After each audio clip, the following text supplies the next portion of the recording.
น้องๆกำลังเฮ็ดอยู่นี่โอ้ยไปใส่เนาะสบายดีเนี่ยสบายดีนี่น้องมีเป็ดจักโตนี่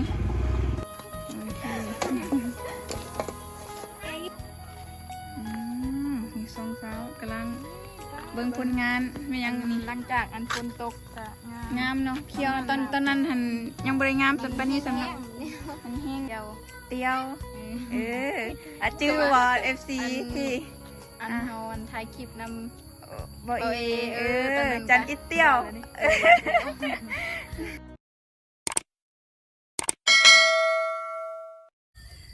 กราบสบายดีและสวัสดีพ่อแม่พี่น้องสบายดีตอนแรงๆเนาะตอนนี้ก็มาพบมาพอกับซองน้องดีสาวลาวอีกแล้วพ่อแม่พี่น้องมื้อนี้แม่น้องดีก็คือได้สิมาอัปเดตเนาะทายติดตามวิถีชีวิตของน้องจันและก็น้องวันเนาะเดี๋ยวเรามาเบิ่งกันว่ามื้อนี้ซองไอ้น้องเพิ่นเฮ็ดหยังแน่เนาะเนื่องจากว่ามี FC หลายๆคนเนาะเรียกร้องให้น้องดีหันมาถ่ายคลิปกับน้องๆเนาะน้องดีก็เฮ็ดตามคำขอให้ FC เฮ้ยผมน้องดีชอบเป็นแนวนี้ โอเคเนาะเดี๋ยวเรามาเบิ่งน้ำกันวันน้องสองคนเฮ็ดหยังแน่เนาะมื้อนี้เดี๋ยวพาไปติดตามรับชมน้ำกันเนาะพี่น้องเฮ็ดเวียกงานซานบ้านซองเดี๋ยวเรามาเบิ่งว่าตอนนี้น้องๆเฮ็ดหยังแน่เนาะนี่น้องดีบังเอิญเห็นน้องๆกำลังเฮ็ดอยู่นี่โอ้ยไปใส่เนาะสบายดีเนี่ยสบายดีนี่น้องวันเนาะแล้วก็น้องจันยังกำลังสิไปใส่นี่นะกำลังสิไปเครื่องหมูฮะเกลือเป็ดเกลือเป็ดเนาะปลาได้เป็ดลายวะเนาะฮะเป็ดลายวะอันนี้มันยังอันนี้นะฮะอันนี้หำไว้เกลือเป็ดวะเอาหำมาเกลือเป็ดนะนี่สบายดีนี่ซื้อยังไงก็จันสั่งจันเนาะพี่น้องนางจันก็คือมี PPFC หลายๆคนเนาะอยากห้องให้น้องดีมาถ่ายคลิปน้องๆตอนนี้แม่น้องดีก็ได้หอดให้น้องๆแล้วพอดีเดี๋ยวส่งแม่ซีเฮือนมีเป็ดจักโตนี่ฮะเป็ดจักโตก็เป็ดเมเดียวนี่แหละอันนี้บ่เท่านี้บ่มันตายไปเลยนี่เลยพี่น้องอันนี้ยืมถ่ายคลิปอันนี้ถ่ายตัวอีกละ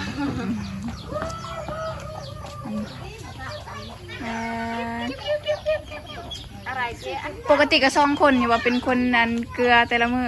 ฮะแม่นบ่เอาดังๆนี่เด้อคนบ่ได้ยินปิ๊บ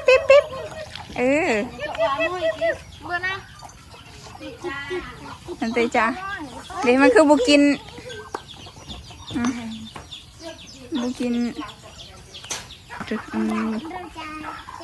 เกลือ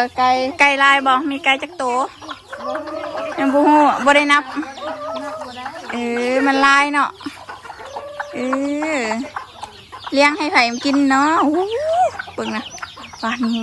เป็ดน้อยเฮ้ยพี่น้อง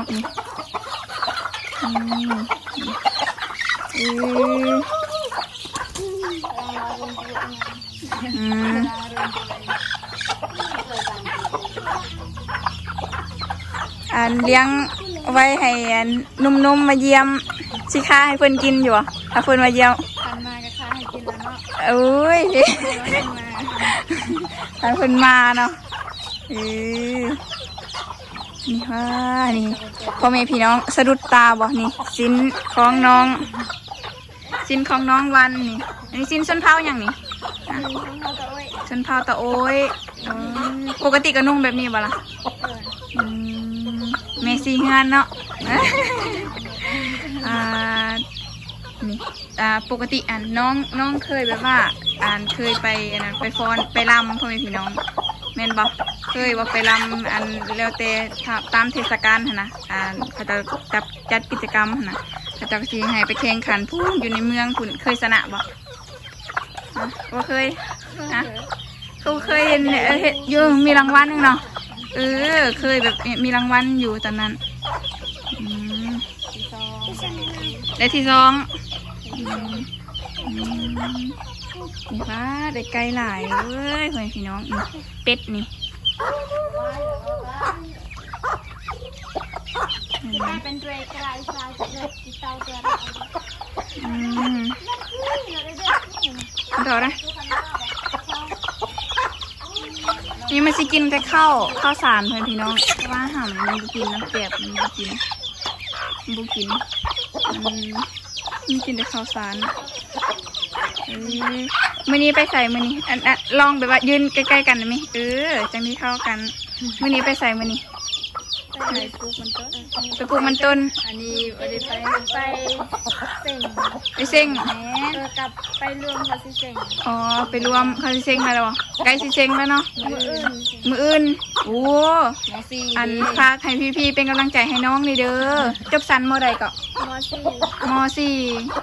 ได้เบิ่งบนเฮียนอยู่บ่ล่ะฮะ ไม่ได้เรื่องซ้ โอ้ได้เบิ่งเศร้าคาแต่อันกายน้ำมูเอากะว่าสิได้บ่ 50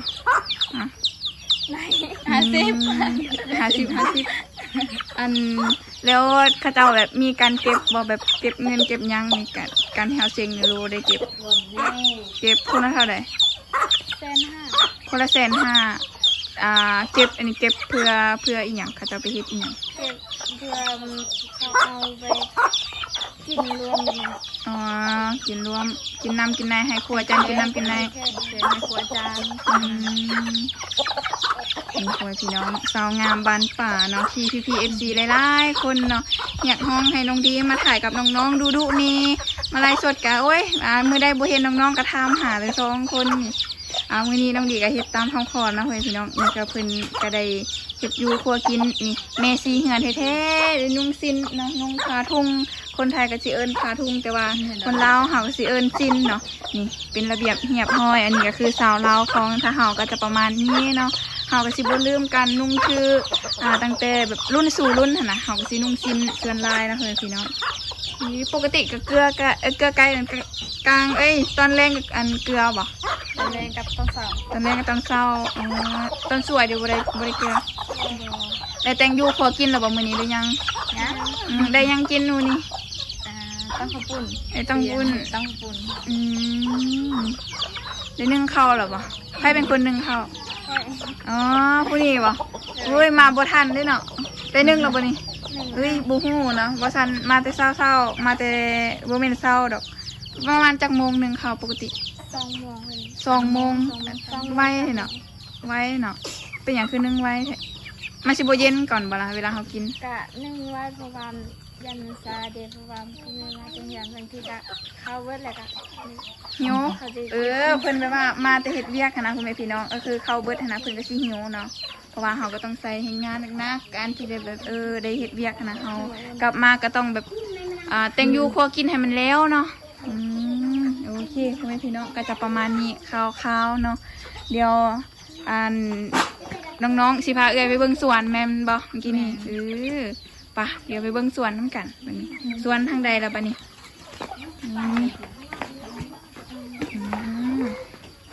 คุณได้ปลูกยังบ่อสวนนะหรือว่ายัง ปลูกบักเขืออยู่แล้วปลูกบักเขือปลูกผักบัว มื้อนี้บ่ได้เก็บผักบัวมื้อนี้ฮะมะเขือมื้อนี้ บ่ได้เอาอัน ไว้เก็บมะเขือนะแม่ ไปเอาเอง ว้ายเป็นกำลังเลย นักเรียน หลายคนแท้ วิชาคณิตศาสตร์บ่เนาะเรียนอาจารย์นักวิเคราะห์เดี๋ยวคือไปเบิ่นปัด สองเศร้า เมื่อไรมันถึงวิชาเด็กเบิ่นยาวไปถึงวิชาไปดูหมดทุก ช่องสามมาละนี่ตัวนี้เฮาใส่แล้ว กำลังเข้าเก็บอันนี้ไปส่วนแต่ว่าเขาคือไปเข้าส่วนไปนั้น อันในส่วนอันนี้มียังแน่ตัวนี้นะ ปลูกอันผักบัวเลยก็มะเขือเลยก็ ยาจังไดยาสูบ ยาสูบ อันนี้ยาสูบพ่อแม่พี่น้องใครบ่เคยเห็นยาสูบนี่ยาสูบอายะเนาะอายะอันสูบยาสูบยาอายะแปลว่ายาพ่อแม่พี่น้อง ภาษาชนเผ่า อายะเป็นภาษาชนเผ่าเนาะอายะแปลว่ายาพ่อแม่พี่น้อง โอเคหัว 6บ่ได้เสียหญ้าบ่เนาะสองสาวนี่ฮะ บ่อยู่ทางนอกบ่ได้เสีย ทางนอกบ่ได้เสียนะทางในหันเป็นอยู่ระดับสองสาวโอเคมีสองสาวกำลังเบิ่งผลงานไม่ยังนี่ หลังจากอันฝนตกก็งาม งามเนาะเขียวตอนนั้นหันยังบ่ได้งามสักปานนี้สำหรับมันแห้งเนาะ มันแต่ว่าอันนี้งามแล้วเบิ่งมะเขือ มักเผ็ดเป็นมากแล้วบ่นี่ เป็นมากำลังสิเป็น เกะได้เป็นมากเนาะอันมักเผ็ดนี่ได้อันนั้นได้คายบ่เวลามันเป็นหรือว่าบ่ได้คายหรือว่าการปลูกเฉพาะกินซื่อ ปลูกเฉพาะกิน ๆเฉพาะกินเนาะจะบ่ได้ซื้อแม่นบ่หรือว่าซื้อแน่หรือว่าบ่ได้ซื้อ ซื้อแน่บางส่วนก็ซื้อแน่มันบ่พอก็ซื้อ บ่พอก็ซื้อเนาะนี่มันป้าดมักเผ็ดบ้านเฮาเอิ้นจังไดก็ เตียว เตียวชื่อว่า FC ที่ อันเฮาอันถ่ายคลิปนำ บ่อี ตอนนั้น จันอิเตียว เ เนาะจันเอาเผ็ดเนาะนี่พี่น้องว้ายอันนี้ บัว อันนี้ผักบัวเก็บบ่สิเก็บผักบัวบ่เอาไปแต่งอยู่แต่งกินแม่นบ่ แม่ แต่งอยู่ครัวกินเฮาสิเอาแต่ใบมันเลยเนาะเฮาบ่ได้ลกบ่ บ่ เฮาบิเอาแต่ใบมัน ทำไมจันนี่แหละบ่เคยไปเก็บ ใส่ฝุ่นนี่ฝุ่นหยังนี้ใส่นี่ ขี้แบะ ขี้แบ้อ๋อ ขี้งัว ขี้งัวฝุ่นนะเฮ็ดแบบนี้ทุกมื้อบ่ฮะ นี่แม่สีเลือน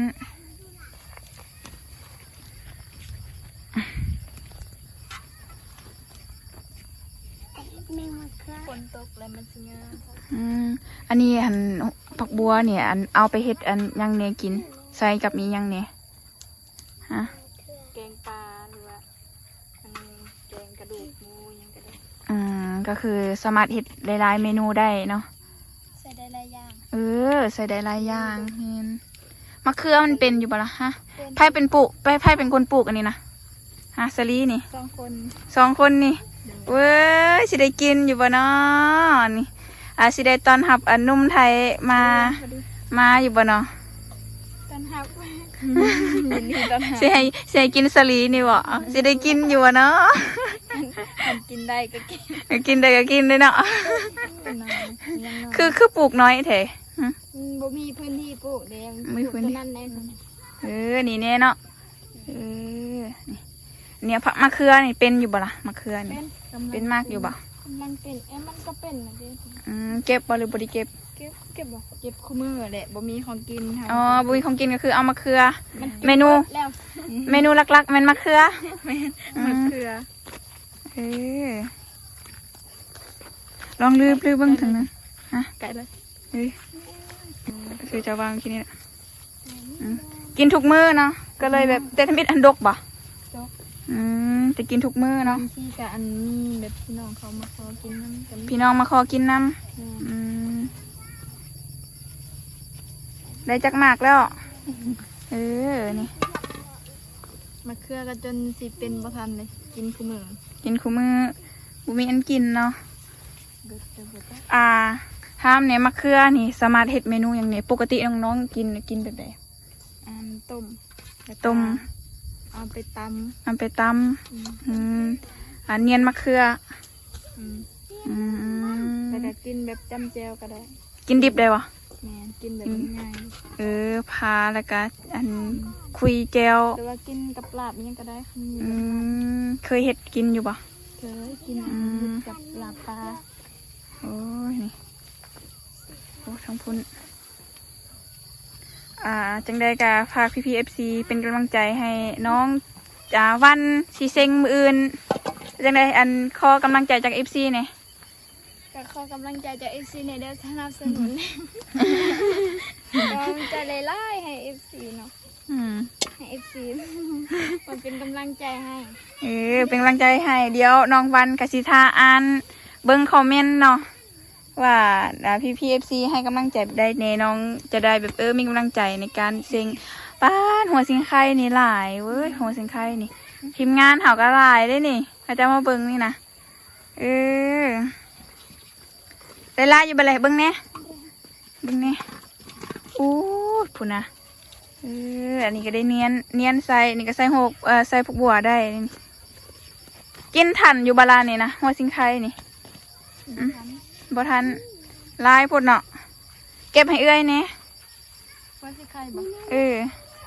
มีอยู่มันมีน้อยอยู่ข้างนั้นมันกำลังขยายอ่ะ บ้านน้อยๆเนี่ยบ่เอาป้ามะเขือสีขาว มะเขือสีขาวมันจะเป็นจังไดรสชาติอันมะเขือสีขาวนั้นเป็นจังได มันคือกันนั่นแหละ มันคือกันบ่ แต่ว่าสีมันสีขาวคือแต่ว่าอันนี้แซ่บกว่า บ่บางมะเขือบางมากก็บ่ได้กรอบเลยบางมากมันก็กรอบเลย มันสิกรอบ มันกรอบบ่ นี่นะมันกรอบ อืมอันนี้นะเฮากินกับลาบมันสิแซ่บอันนี้นะแต่ว่าอันนี้เอาไว้แกงเห็ดแกงเห็ดอ้อมหั่นนะมันก็สิแซ่บนะมันแซ่บบ่คือกันไปเอาอันนั้นอันหัวชิงไข่พอแล้วมะเขือนี่สองพี่น้องกำลังเอาหัวชิงไข่ให้น้องดีพ่อแม่พี่น้องคนนะโอ้บักกะหลายบาดมือปะเพียงไรบาดมือยังไงน้ำเกาะบ่คนนะกินบ่ทันลายนี่ลายกอพ่อแม่พี่น้องทางพุ่นนี่กูก็ลายกอทางนอกก็ลายเนาะกินบ่ทันอันนี้กะหัวชิงไข่มันก็เป็น ไปดีสิเอาอะไรบ่ เอาลายอยู่ เอาอีกบ่ เอาอีกอันเอาไว้เห็ดเมนูหลายๆเมนูสามารถเห็ดหลายๆเมนูได้นี่มันก็จะมันฮะ ไปดีบ่เอาไปปลูกบ่ มันมีอยู่หากระปุกอยู่แต่ว่ามันยังบ่เป็นกอใหญ่หั่นนะกำลังเลยเอาบ่ได้ไว้โอกาสหน้าไว้มื้อหน้าก่อนเอาไว้ปลูกพูนอยู่สวนอยู่หินสว่างตอนนี้แม่นมักกินดิเห็ดเมนูอย่างก็ต้องใส่หัวสิงไข่เอาโลดเอาหลาย ยังสิอันไปเจ็บผักนะพอหอมเป ๆหอมเปย์ปะ หอมเปอยู่แต่ว่าบ่ได้เสียหญ้าบ่นะ โอ้โฟกเลยมันบ่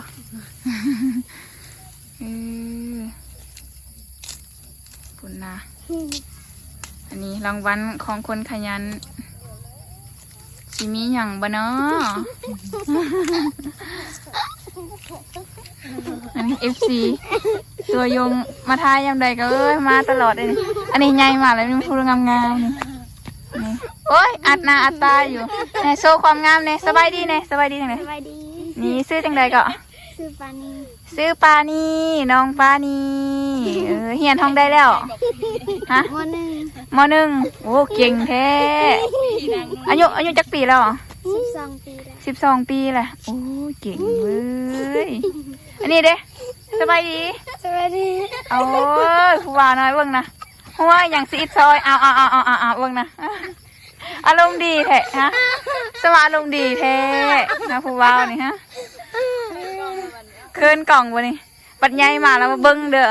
มาเบิ่งแบบอันคลิปตัวเองเด้อเห็นบ่ ไปบ่ได้แล้วบ่ ไปบ่ได้แล้วบ่นี่ ได้แล้ว โอเคได้แล้วป่ะเดี๋ยวเฮากลับบ้านกันแล้วบัดนี้ อันนี้ยังสิไปเก็บอันทางหอมเปยัง นั่นสิเก็บหอมเปย์ป่ะ เล่มมันหอมเปคือ66 ทุกคนตอนนี้แม่นเฮาไปเก็บผักก็เสร็จเป็นที่เรียบร้อยแล้วเนาะพ่อแม่พี่น้องนี่เป็นยังไงได้ผักลายบ่ได้ลายเติบเนาะ ให้ดี แล้วก็มะเขือ นี่เอามาฝากไอ้ดีซ้ำอันนั้นหัวสิงไข่นะพ่อแม่พี่น้อง อันนี้ก็คือวิถีชีวิตของน้องชีวิตประจำวันเนาะก็จะประมาณนี้เนาะเป็นเมซีเฮือนได้สองพี่น้องดุมันขยันเพียรเนาะพ่อแม่พี่น้องนี่อันฝากอันให้ FC นะเป็นกำลังใจให้น้องๆนี่เด้อหรือว่ามีใครที่แบบว่าอยากสนับสนุนน้องๆเนาะก็สามารถสนับสนุนได้ผ่านช่องทางน้องดีที่น้องดีแบบแปะไว้ผ่านYouTube เนาะพ่อแม่พี่น้องนี่อันจังได้ปิดคลิปให้เอื้อยเนี่ยวันนี้อันฝากให้ FC เนี่ยแบบติดตามผลงานของน้องๆเนี่ย ค่ะให้ FC ทุกคนติดตามผลงานพวกน้องๆในเรื่อง วันแต่ละมื้อน้องๆสิได้เฮ็ดหยังแน่เนาะแล้วก็ยังมีกิจกรรมหลายๆอย่างที่เฮายังสิเฮ็ดร่วมกันเนาะยาวๆไปเลยเนาะใครที่แบบอยากให้เฮาไปถ่ายคลิปนำกันโดนๆก็สามารถคอมเมนต์กันได้เด้อเนี่ย เอา คัน FC คันอยาก FC อยากกินเฮอสิงไก่มาเอาเด้อเพราะว่ามันหลายพุ่นแล้ว อันนี้เดี๋ยวกินวัวทันเลยเนาะสุดท้ายนี่พวก การขอขอบใจ FC ทุกคนที่ฟังเบิ่งคลิปเฮาแต่ต้นจนจบขอบใจหลายสบายดี บ๊ายบาย สบายดี นบดีๆบ๊ายบายเนี่ย บ๊ายบาย โอเค